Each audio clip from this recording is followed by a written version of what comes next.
The other thing nature reminds me of is like nothing is worth our inner peace, like nothing. And I learned that lesson last year or the year before, and if you really think about that, like, nothing is worth my inner peace. If you start there, like there's my core, right? I've got everything here, like peaceful, that's my goal. I want to be peaceful. Now you can start to look at things in your life and be like, all right, so this relationship, what's going on with this relationship, this job, there's different things that are taking away from your inner peace, and there are ways to take your inner peace back when you make it a priority. But a lot of us don't. We identify as the earner or the this or the that, and we kind of take on personas that take us away from things that serve us, that fill our tanks, that help us. And so many of us, I work with so many people all around the world that very quick to take care of everybody else, make sure everybody's taken care of, right? And then I finally I'm like, what's going on? What are you doing for you?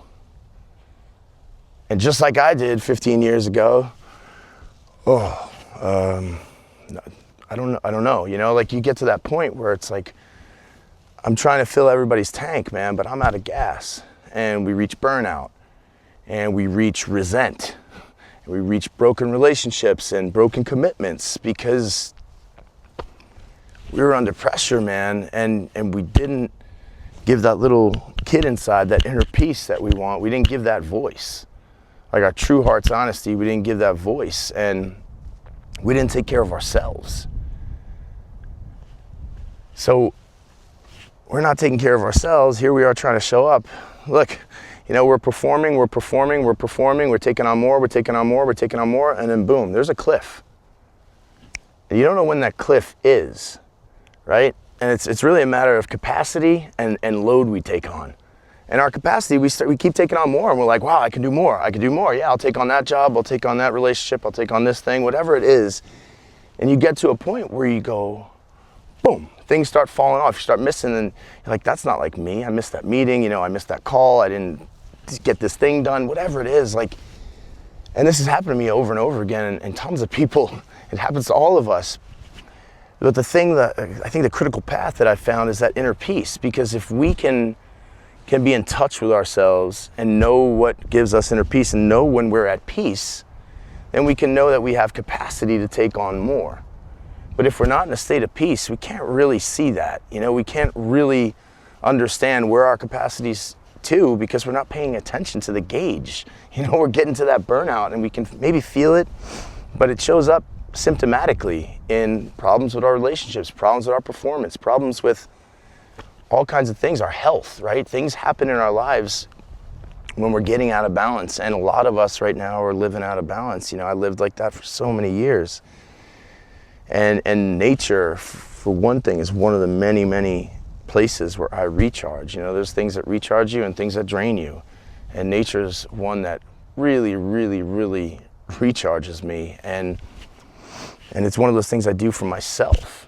And that brings me to that other lesson, which, the other thing another thing kind of along these lines that I've learned in the last few years is the greatest thing we do in our lives for anybody in our lives is to take care of ourselves and show up solid, man. So many years I was the guy who people were worried about, man. I was out too late, I was partying, I was getting in trouble, I was doing all kinds of wild things, I was acting out for whatever reasons. We could talk about that another time, but very I didn't have it together, man, and I was a liability, and we all, I don't want to say it like that, like I was a liability, but people looked at me that way. They worried about me, I wasn't solid, I wasn't dependable for a number of years because I was, just about myself and about doing whatever I was doing in the search I had going on. And I was still giving everybody all of my heart, all of my love, because I'm a loving guy, I've always been, but my capacity was really small. It was really, really small because I wasn't taking care of me. It's interesting, I was being very selfish and narcissistic, but it was for outward goals and pleasure and things and stuff and gratification, rather than hey, what does the spirit need? What do I need, man? I actually I need some time away. You know, I need some time to slow down. I need some time to actually inventory my depression, my anxiety, my PTSD. I need to look at this stuff and like, you know, unpack it all and say, hey man, why am I acting the way I'm acting? You know, why am I getting angry so quickly? Why am I sad all the time, man? Why do I feel like a victim? Like, like I'm angry at something, or why am I scared? Like, what am I scared of? And I couldn't really pinpoint any of that stuff. And that kind of, you know, through meditation, through getting out in nature, through exploring all kinds of different things, like literally trying all kinds of different things, you know, with that one goal of finding that inner peace and like, and contributing to and filling my tank. Because for all of us, it's all different. Like everything's different. The way we fill our tanks are different, completely different. Like, and that's another reason why I think I'm more compassionate now and I show up better for others. Because I know, because I've looked inside, that I need stuff. I have needs, dude. Like there are needs I have. I need some time away. I need, you know, time to think. I need this, I need that.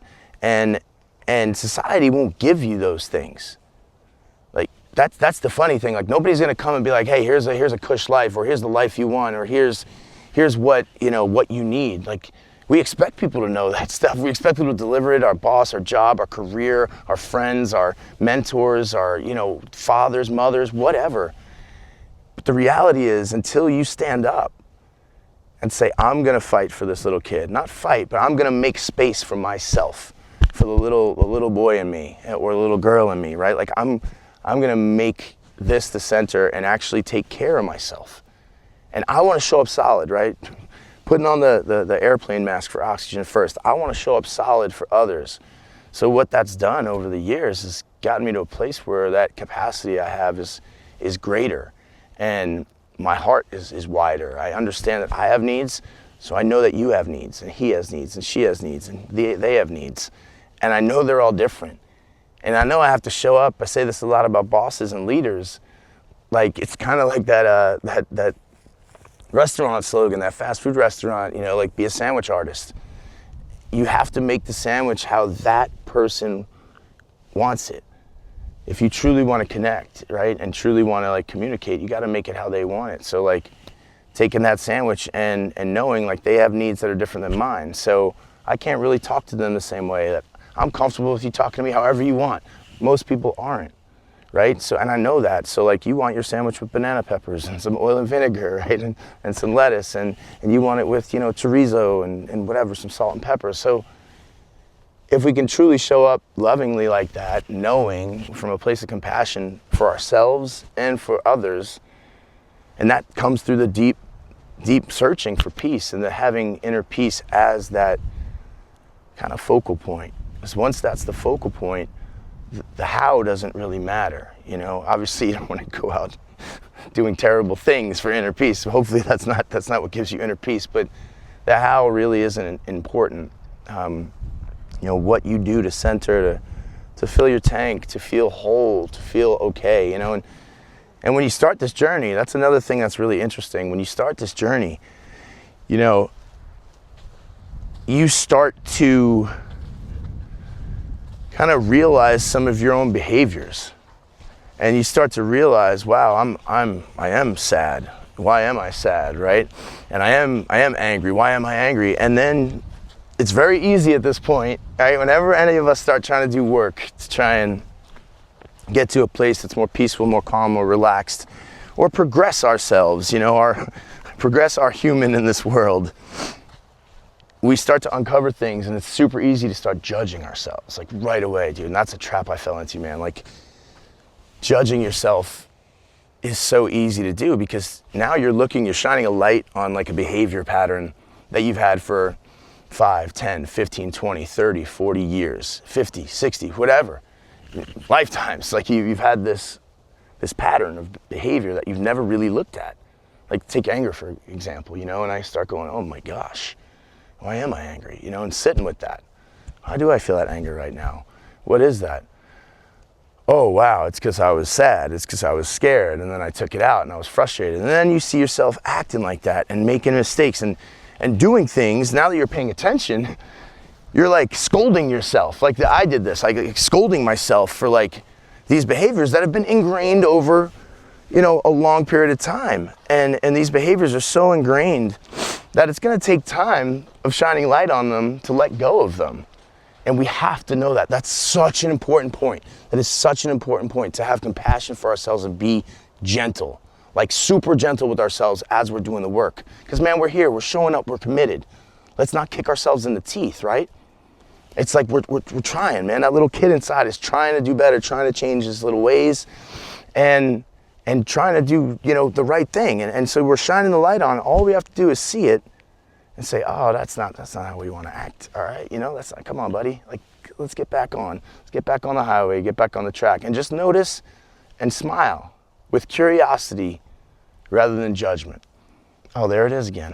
Bring it back. And sooner, over time, you start to realize the old pattern of behavior while you're doing it, right? Because you're catching it after. You're like, damn it, I messed that up. I'm such an idiot. Like, you have all these regrets kind of because you figured it out and realized after. But now it gets to a point where you realize in the moment and you're like, ooh, and you can kind of either stop yourself or finish the action and go, oh, I didn't want to do that, right?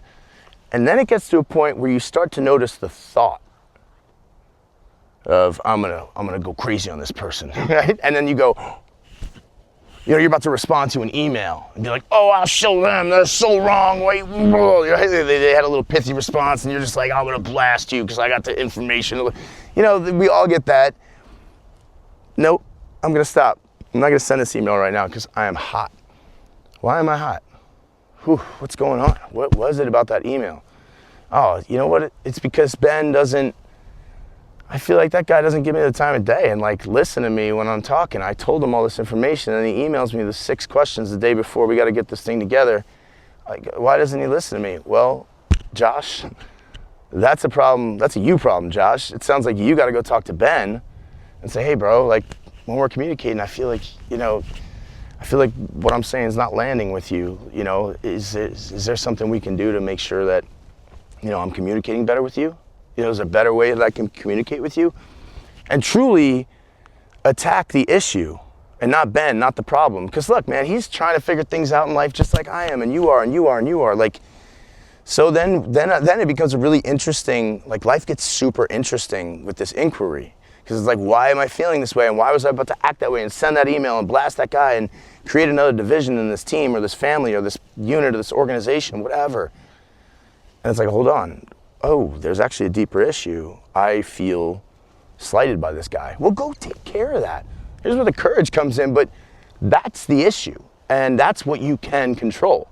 We can't control Ben's behavior. He's got a lifetime of deep grooves built, just like I did, just like you did, just like they do. And so we can, though, take, responsibility for this behavior. And that's where our little agency is and our control and our power in this life. In my eyes, is that tiny moment between stimuli and response. And with inner peace at the middle of all that, it starts a really great inquiry, because when I'm not in peace, now the question is, ooh, what's going on in what just came onto my screen of my heart mind, my heart mind, right? My mind. What's bugging me? What is this thing that just came in? Why do I feel this heat in my chest, this tightening? What is this? What is this anger? Whoa, this is weird, and I investigate. It's curious. It's not judgmental, and it's just this inquiry. Life becomes extremely interesting. We drop the judge, and over time, the judgment becomes curiosity, and the gentleness with yourself becomes, a habit. And that, I fortified that with journaling every day, writing a letter from my higher self to my inner child, and just loving myself and truly giving myself that same love, that same encouragement, that same, togetherness, that same push, that same help that I try to give to everyone else in my life when they're struggling. When I struggle, I'm not going to kick myself anymore. That doesn't contribute to my inner peace, And if nothing is worth my inner peace, then kicking my own ass definitely isn't, So why am I going to do that?